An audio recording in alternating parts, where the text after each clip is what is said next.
Yeah. This light is not good for me. And all this. Oh,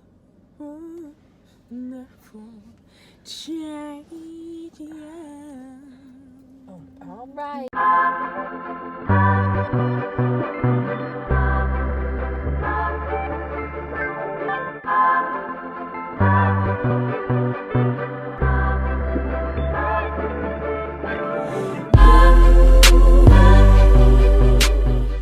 Hey YouTube, it's K Grace and J Grace. You so bad. No. Hey YouTube, it's J Grace here, back with another video. So this video is gonna be just give advice on how to get through life, or just basically to keep going and, you know, push yourself even though when you're going through something, you know, when you're down and stuff like that. So, Mom. Yes. Why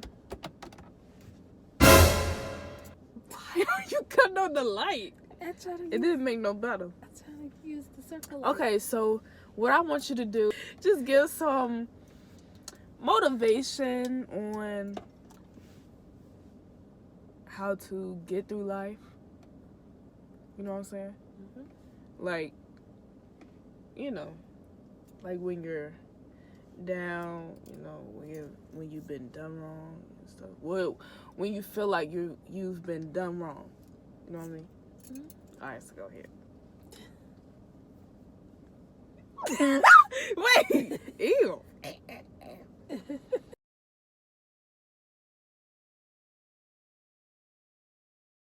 Well, basically, you have to keep going. And so it's easier said than done when someone says you have to keep going. It's a lot easier than most people. It's a lot easier said than done. So the thing that you have to do is just keep getting up. And I applaud anyone who can keep getting up. Sometimes you just have to be on autopilot. And therefore you just get up, take your shower, eat your breakfast, get yourself together, go do your job, or go to school, do what you need to do, and then come home and get in your bed.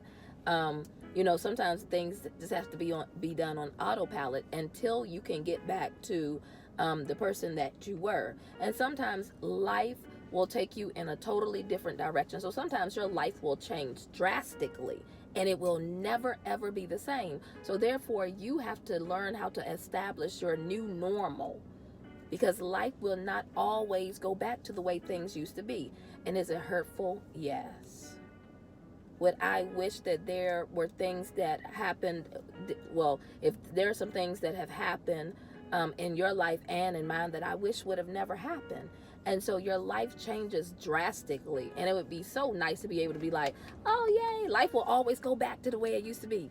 It doesn't. Sometimes we have things happen to us that are tragic. It could be the loss of a loved one. It could be the loss of a relationship, different things like that. Your life does not go back to being the same. So therefore, you have to take steps in order to make your new normal. What is normal in your life?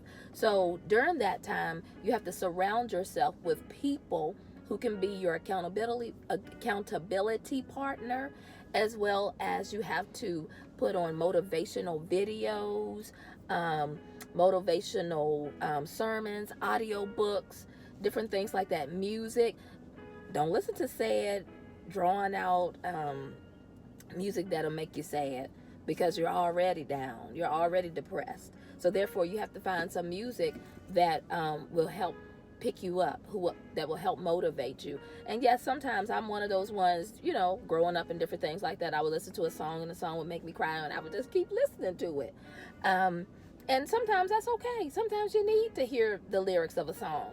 But you just have to realize that you can't stay where you are. And yes, you may be there for a very long time.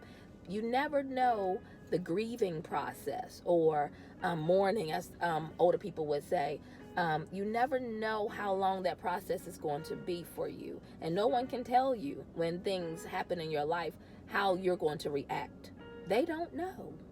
Just because they reacted a certain way when it happened to them doesn't mean that it's going to be the same for you. So you may bounce back quicker, or you may bounce back slower than them.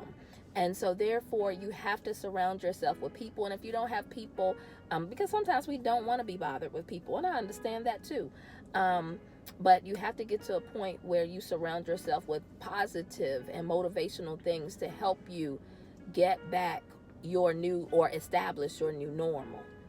And basically that's it in a nutshell. I'm trying to think if there's anything that I've missed.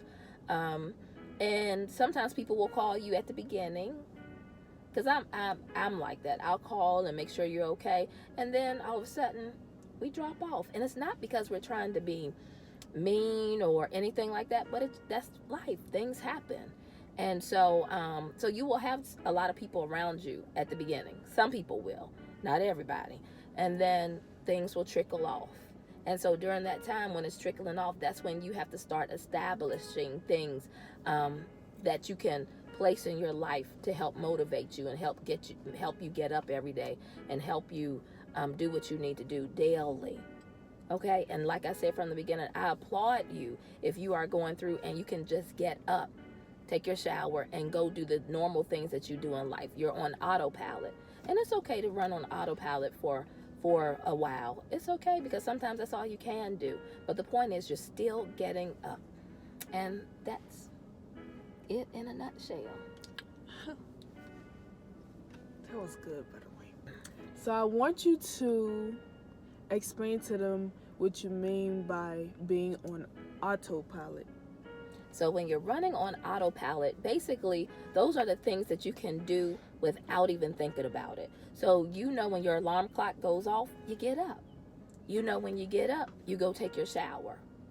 Then you know after that you may, for some people they get their coffee. Some people they may read their Bible. Some people may meditate, do yoga, exercise, whatever it is that you have established a routine in, then you already know automatically. You don't have to think about it. It's not something that you have to figure out. It's just something that your body has always been doing. So when you're running on autopilot, those are things that you just do automatically because you've always done it. So that's what I mean by running on autopilot. Sometimes the things that you are accustomed to, you just continue to do it because that's all that you know. But then everything else is in a blur. Everything else, you're like, I just don't know. I don't know what I'm going to do. Because, of course, something has happened in your life that has thrown you off course. So during that time, you just run on autopilot. Therefore, you get up, you do the same thing that you've been doing for months and years for a lot of us. So you do all of that stuff. You know, if you work, you already know everything that you do every morning. So you do that, and then you go to your job, and you may not necessarily be there mentally, but you just know what to do. You know what to do when you get to your job. And of course, you know, mentally you're there, but still you still have things going on in your brain, and you still have a lot that you're thinking about. But when you're running on autopilot, you can still get up and do what you need to do, go out, be functional, and then you come home. And a lot of times that's when people get back in their bed. And, you know, they've done all that they could, and they've given so much energy to stay in the moment and stay present and do what they needed to do. And then when they get home, they're drained. And that's when sometimes the depression or the sadness comes back over you, and you just want to get back in your bed and go to sleep, or, you know, rest or something like that. And then you get back up the next morning and you just do the same exact thing. And that happens in people's lives when things happen, especially if you're a parent and you know, you've lost your significant other, your husband, your wife, or the relationship has demised or something like that. You just know that you have to get up and take care of your children. And that's how you run on autopilot. You get up, take care of your children, do what you need to do, and then when you come home, you're exhausted and you get back in the bed. So that's what autopilot means. I know I said a lot, but that's basically what it means. You can just do what it is that you've been doing without thinking about it. Okay. Mm-hmm. Okay. So I want you to tell them why you tell me to smile to smile through the pain even though it hurts. Like, why not? Like, why do I have to smile when I'm hurt? Well, we don't always smile when we're hurt, but there are times when sometimes you have to put on a smile in order to make yourself feel better. And I'm the type of person, even when I'm upset or hurt, there are times that people will never know that I was upset. They will never know that I was hurt. They may not even know that I don't particularly care for them. Because guess what?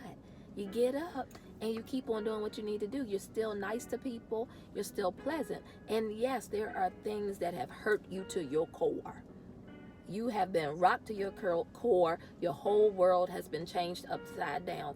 But once again, you still get up, and by you trying to make somebody else's day, then that helps you in your healing process. So that's the reason why I tell you to smile, because sometimes we wear how we feel on our face. So then sometimes when we go into an environment, we can bring the whole entire atmosphere or ambiance down, because we go in like,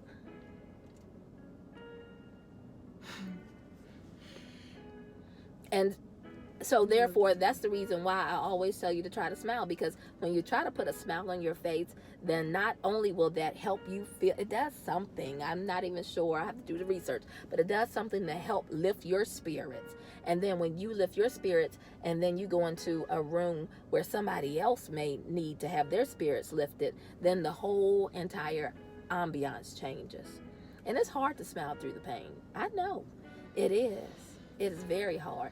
But that's when we talk to ourselves and we encourage ourselves. And you have to continue to let yourself know. I didn't say that at the beginning, but you have to encourage yourself and let yourself know that it won't always be like this. It won't last as long. When I was going through my time when I was depressed, and well, not really depressed, but I was down and I was mourning a relationship and everything like that. The woulda, coulda, shoulda. What I had to do was encourage myself, and I had to keep letting myself know, you won't feel like this next month. You won't feel like this a couple of months from now. You won't feel like this next year. 3 years from now, you won't feel like this. So I had to keep encouraging myself, because yes, at that moment, it was horrible. I felt horrible. But I also had to learn, and that's being on autopilot as well, I had to learn how to take myself out of that situation and take that situation off of my brain when I was around other people so that I could help them. Is it difficult? Yes. Is it liberating when you can do that? Yes. When you go home or when you get in your car, will you still feel that pain? Yes. You may even be in the midst of doing something with people and that pain will come. But you just have to encourage yourself. Encourage yourself and let yourself know that it will not last always. This too shall pass. And I've seen some things on my Facebook back in 2013, 12, 13, and 14. I was going through. Aww. I was really going through. And when I look at the memories on my Facebook and the different things that I posted, I was really going through. I was. But now that I see it, I'm like, man, I was going through, but look how far I've come. So that's the hope. You hold on to the hope that it's not going to last always. And it's okay to cry. It's okay to cry. It's okay to say, I'm hurting right now. And it's okay not to smile. It is. It really is okay. But you have to be aware of people who are around you. You have to be aware of how you carry yourself and different things like that. So I'm that type of person. I like to uplift people. Even when I'm in pain and hurting, I still think about them first. Okay? But then there are some things that I have never experienced that some people have. So like the death of a child, I've never experienced that. So I wouldn't know how I would respond or how I would act if that ever happened.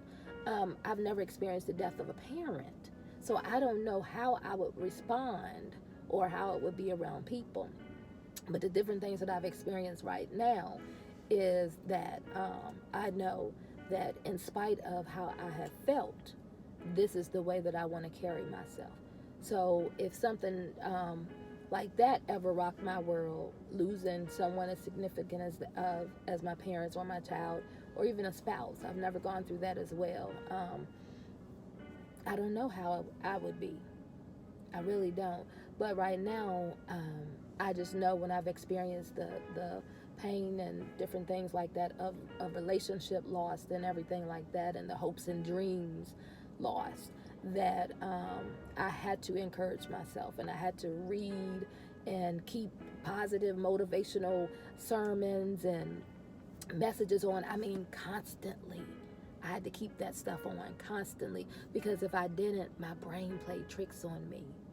My brain would play tricks on me. So I constantly motivated myself so that I could keep living and keep doing what I needed to do every day, which was go to my job and take care of my child and take care of everything else that I had to take care of. So that was what helped me keep going, was keeping motivational videos and messages and reading motivational things. And even I started speaking different mantras and stuff like that, so that I would know that, you know, it won't always be like this. I had to keep telling myself that. And so those are some of the things that you have to do as well. There was another thing I wanted you to talk about. But I'm just hoping and praying my phone won't die. But I wanted you to talk about you were saying you had to be careful who you're around and stuff, but I want you to talk about, like, you know how you say, sometimes you say to me that sometimes you have to, like, not cut people off, but surround yourself with people you think that really makes you not down and stuff, but like, yeah, you have to surround yourself with positive people. But you know how, okay, so basically cutting people off that, that's causing these feelings and things. Oh yeah, and sometimes you will have negative and toxic people in your life. And although you will have the negative, toxic people, it's still about you and your mindset. Because guess what? Some of you will not be able to get away from the negative or toxic person because they may be in your household. So because they may be in your household, then you have to become different. You have to do things differently. So it's all about your brain and your mind. So therefore, you will become different, and that may assist them with becoming different. Sorry. So yeah, you have to learn, and sometimes, like I said, you can't cut people off, but you just treat them differently. You may not talk to them as often. So therefore, that's how but sometimes we can't just cut people off, but sometimes we can back away from people. Do we still love them? Well, yes. I mean, you can cut people off if you feel like you have to cut them off, like, right. But if they're in your household, well, you'll still be around them. Yeah, but that's if they're different. Not, right, but I'm talking about the people, I'm still letting you know, if you can't cut them off because they live right in your household, you still have to change your mindset. So some people you can cut off, but then there are some people you can't. Some family members, you can back away from them, but you can't really necessarily cut them off because they're your family members and you may see them elsewhere. So you still have to change your mindset. Does that make sense? But also But yeah, if you can't cut them off, cut them off. It ain't nothing to cut that bitch off. I'm not actually talking that about, type like, of person though. I can be, but I try not to be. I'm talking about, like, friend rise. Like, oh yeah, I've had to do that, and it was hard, but it was hard, but it's for the best. You gotta think about yourself first. Sometimes, like, you just gotta worry about yourself. Right. And sometimes you outgrow friendships. So some friendships have not been made, and relationships, some of them are not made to go the long haul. They can't go the long haul. Some friendships and some relationships, they're just for a certain moment or a certain time, and then that's it for that relationship or that friendship. So sometimes that's just how it is. But yeah, you have to do what's best for you. And sometimes if you have to cut people off or you have to step back from people and different things like that, you do that because it's all about your peace of mind. Don't let anyone take away your peace. And they may not understand. You don't even have to explain to people why this is happening. This is about me and about what I need to do, that's what's best for me. So sometimes you just have to back away. And then sometimes they'll be like, what's wrong? Why are you doing that? Sometimes you just say, I don't know. I just need to do this for me. And it can be scary. It can be scary when we have to back away from people or cut people off. I don't really like that terminology, cut them off. But we have to back away from people. Okay? Because some people use cut them off in a negative connotation. And I never want to think of just cutting somebody off. Like, because we look at that negatively. But it's not necessarily cutting them off. They just don't have access to your life like they used to. So they used to be up front and right here in your life, but now they have had to go to the background of your life. And so that doesn't mean that that you all won't ever be friends or ever be close again. And in some instances it does mean that, but you still have to back away from some people and some friendships, relationships.